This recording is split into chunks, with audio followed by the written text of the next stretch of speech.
Primeira Epístola de Paulo a Timóteo. Capítulo 1. Paulo, apóstolo de Cristo Jesus pelo mandato de Deus, nosso Salvador, e de Cristo Jesus, nossa esperança, a Timóteo, verdadeiro filho na fé. Graça, misericórdia e paz da parte de Deus Pai e de Cristo Jesus, nosso Senhor. Quando eu estava de viagem rumo da Macedônia, te roguei permanecesses ainda em Éfeso para admoestares a certas pessoas, a fim de que não ensinem outra doutrina, nem se ocupem com fábulas e genealogias sem fim, que antes promovem discussões do que o serviço de Deus na fé. Ora, o intuito da presente admoestação visa ao amor que procede de coração puro, de consciência boa e de fé sem hipocrisia. Desviando-se algumas pessoas dessas coisas, perderam-se em loquacidade frívola, pretendendo passar por mestres da lei, não compreendendo, todavia, nem o que dizem, nem os assuntos sobre os quais fazem ousadas asseverações. Sabemos, porém, que a lei é boa se alguém dela se utiliza de modo legítimo, tendo em vista que não se promulga lei para quem é justo, mas para transgressores e rebeldes, irreverentes e pecadores, ímpios e profanos, parricidas e matricidas, homicidas, impuros, sodomitas, raptores de homens, mentirosos, perjuros e para tudo quanto se opõe à sã doutrina, segundo o evangelho da glória do Deus bendito, do qual fui encarregado. Sou grato para com aquele que me fortaleceu, Cristo Jesus, nosso Senhor, que me considerou fiel, designando-me para o ministério, a mim que noutro tempo era blasfemo e perseguidor e insolente. Mas obtive misericórdia, pois o fiz na ignorância, na incredulidade. Transbordou, porém, a graça de nosso Senhor com a fé e o amor que há em Cristo Jesus. Fiel é a palavra e digna de toda aceitação, que Cristo Jesus veio ao mundo para salvar os pecadores, dos quais eu sou o principal. Mas por esta mesma razão me foi concedida misericórdia, para que em mim, o principal, evidenciasse Jesus Cristo a sua completa longanimidade e servisse eu de modelo a quantos hão de crer nele para a vida eterna. Assim, ao Rei eterno, imortal, invisível, Deus único, honra e glória pelos séculos dos séculos. Amém. Este é o dever de que te encarrego, ó filho Timóteo, segundo as profecias de que antecipadamente fostes objeto. Combate, firmado nelas, o bom combate, mantendo fé e boa consciência, porquanto alguns, tendo rejeitado a boa consciência, vieram a naufragar na fé. E dentre esses se contam Himeneu e Alexandre, os quais entreguei a Satanás para serem castigados, a fim de não mais blasfemarem.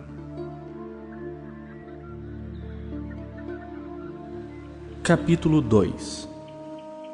Antes de tudo, pois, exorto que se use a prática de súplicas, orações, intercessões, ações de graça em favor de todos os homens, em favor dos reis e de todos os que se acham investidos de autoridade, para que vivamos vida tranquila e mansa, com toda piedade e respeito. Isto é bom e aceitável diante de Deus, nosso Salvador, o qual deseja que todos os homens sejam salvos e cheguem ao pleno conhecimento da verdade.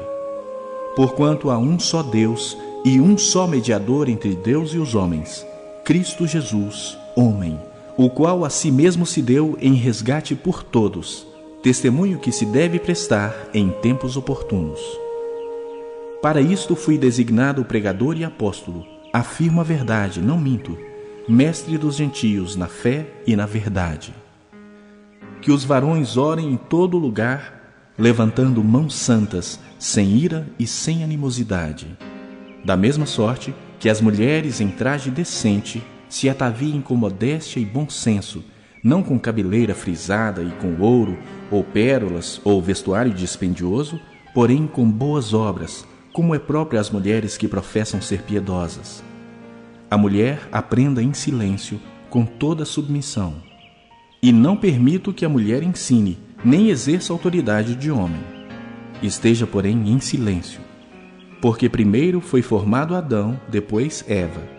E Adão não foi iludido, mas a mulher, sendo enganada, caiu em transgressão. Todavia será preservada através de sua missão de mãe, se ela permanecer em fé e amor e santificação com bom senso.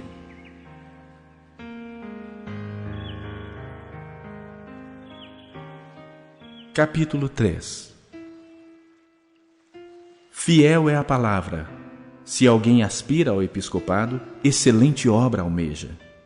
É necessário, portanto, que o bispo seja irrepreensível, esposo de uma só mulher, temperante, sóbrio, modesto, hospitaleiro, apto para ensinar, não dado ao vinho, não violento, porém cordato, inimigo de contendas, não avarento, e que governe bem a própria casa, criando os filhos sob disciplina, com todo respeito, pois se alguém não sabe governar a própria casa, como cuidará da igreja de Deus?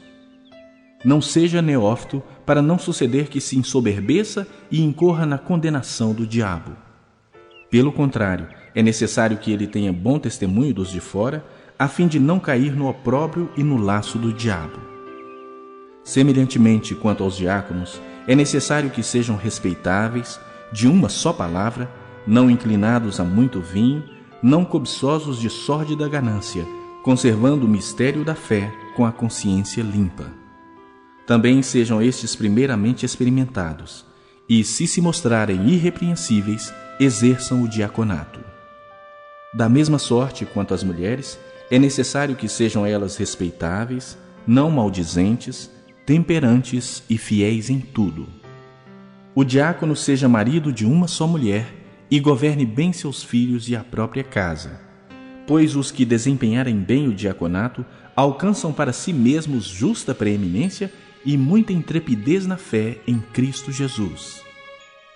Escrevo-te estas coisas, esperando ir ver-te em breve, para que, se eu tardar, fiques ciente de como se deve proceder na casa de Deus, que é a igreja do Deus vivo, coluna e baluarte da verdade. Evidentemente, grande é o mistério da piedade. Aquele que foi manifestado na carne, foi justificado em espírito, contemplado por anjos, pregado entre os gentios, crido no mundo, recebido na glória. Capítulo 4. Ora, o Espírito afirma expressamente que nos últimos tempos alguns apostatarão da fé por obedecerem a espíritos enganadores e a ensinos de demônios, pela hipocrisia dos que falam mentiras e que têm cauterizado a própria consciência, que proíbem o casamento e exigem abstinência de alimentos que Deus criou para serem recebidos com ações de graças pelos fiéis e por quantos conhecem plenamente a verdade. Pois tudo que Deus criou é bom, e recebido com ações de graças, nada é recusável, porque pela palavra de Deus e pela oração é santificado. Expondo estas coisas aos irmãos, serás bom ministro de Cristo Jesus, alimentado com as palavras da fé e da boa doutrina que tens seguido. Mas rejeita as fábulas profanas e de velhas caducas. Exercita-te pessoalmente na piedade, pois o exercício físico para pouco é proveitoso, mas a piedade para tudo é proveitosa, porque tem a promessa da vida que agora é e da que há de ser. Fiel é esta palavra e digna de inteira aceitação.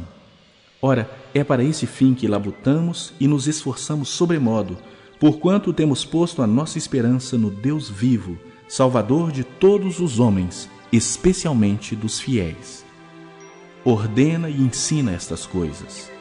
Ninguém despreze a tua mocidade, pelo contrário, torna-te padrão dos fiéis na palavra, no procedimento, no amor, na fé, na pureza. Até a minha chegada, aplica-te à leitura, à exortação, ao ensino. Não te faças negligente para com o dom que há em ti, o qual te foi concedido mediante profecia, com a imposição das mãos do presbitério. Medita estas coisas e nelas sê diligente, para que o teu progresso a todos seja manifesto. Tem cuidado de ti mesmo e da doutrina. Continua nestes deveres, porque fazendo assim, salvarás tanto a ti mesmo como aos teus ouvintes. Capítulo 5. não repreendas ao homem idoso, antes exorta-o como a pai, aos moços como a irmãos, às mulheres idosas como a mães, às moças como a irmãs, com toda pureza. Honra as viúvas verdadeiramente viúvas, mas se alguma viúva tem filhos ou netos, que estes aprendam primeiro a exercer piedade para com a própria casa e a recompensar a seus progenitores, pois isto é aceitável diante de Deus. Aquela, porém, que é verdadeiramente viúva e não tem amparo, espera em Deus e persevera em súplicas e orações noite e dia. Entretanto, a que se entrega aos prazeres, mesmo viva, está morta. Prescreve, pois, estas coisas, para que sejam irrepreensíveis. Ora, se alguém não tem cuidado dos seus, e especialmente dos da própria casa, tem negado a fé e é pior do que o descrente. Não seja inscrita, senão viúva que conte ao menos 60 anos de idade, tenha sido esposa de um só marido, seja recomendada pelo testemunho de boas obras, tenha criado filhos, exercitado hospitalidade, lavado os pés aos santos, socorrido a atribulados, se viveu na prática zelosa de toda boa obra. Mas rejeita viúvas mais novas, porque quando se tornam levianas contra Cristo, querem casar-se, tornando-se condenáveis por anularem o seu primeiro compromisso. Além do mais, aprendem também a viver ociosas, andando de casa em casa, e não somente ociosas, mas ainda tagarelas e intrigantes, falando o que não devem. Quero, portanto, que as viúvas mais novas se casem, criem filhos, sejam boas donas de casa e não deem ao adversário ocasião favorável de maledicência. Pois, com efeito, já algumas se desviaram seguindo a Satanás.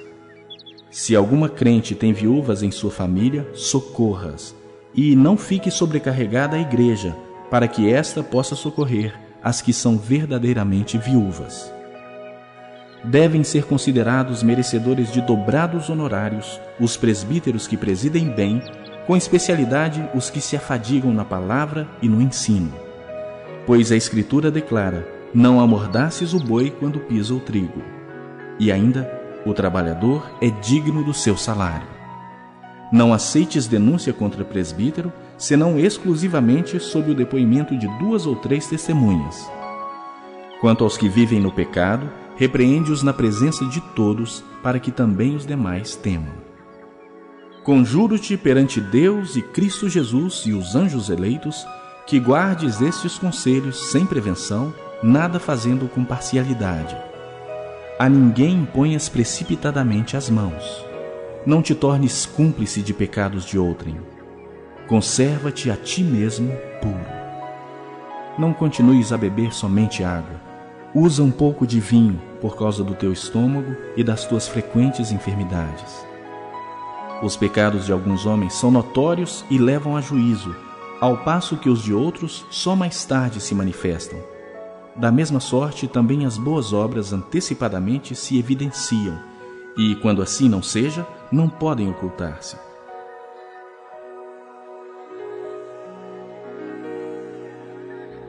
Capítulo 6. Todos os servos que estão debaixo de jugo considerem dignos de toda honra o próprio Senhor, para que o nome de Deus e a doutrina não sejam blasfemados. Também os que têm Senhor fiel não o tratem com desrespeito, porque é irmão. Pelo contrário, trabalhem ainda mais, pois ele, que partilha do seu bom serviço, é crente e amado. Ensina e recomenda estas coisas.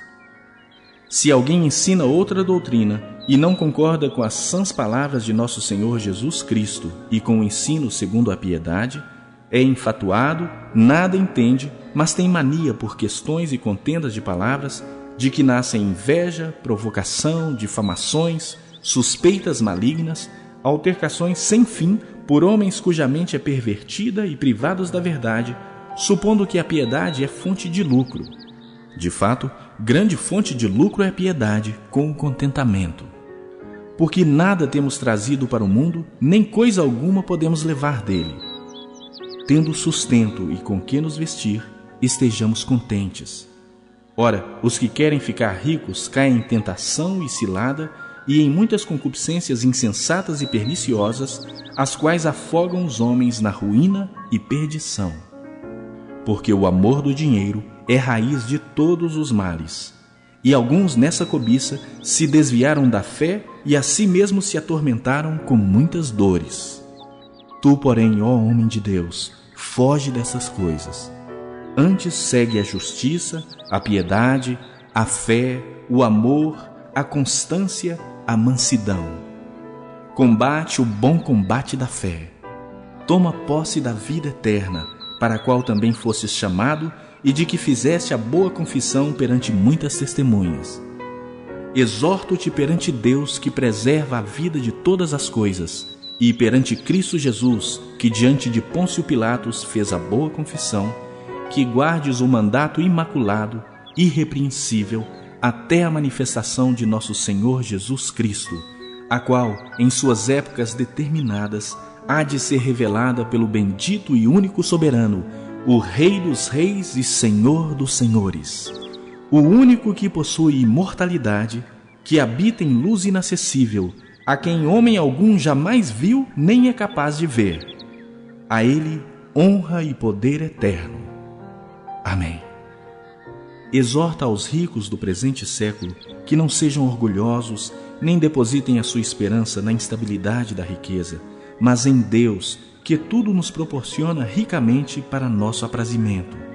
Que pratiquem o bem, sejam ricos de boas obras, generosos em dar e prontos a repartir. Que acumulem para si mesmos tesouros, sólido fundamento para o futuro, a fim de se apoderarem da verdadeira vida. E tu, ó Timóteo, guarda o que te foi confiado, evitando os falatórios inúteis e profanos e as contradições do saber, como falsamente lhe chamam, pois alguns, professando, se desviaram da fé. A graça seja convosco.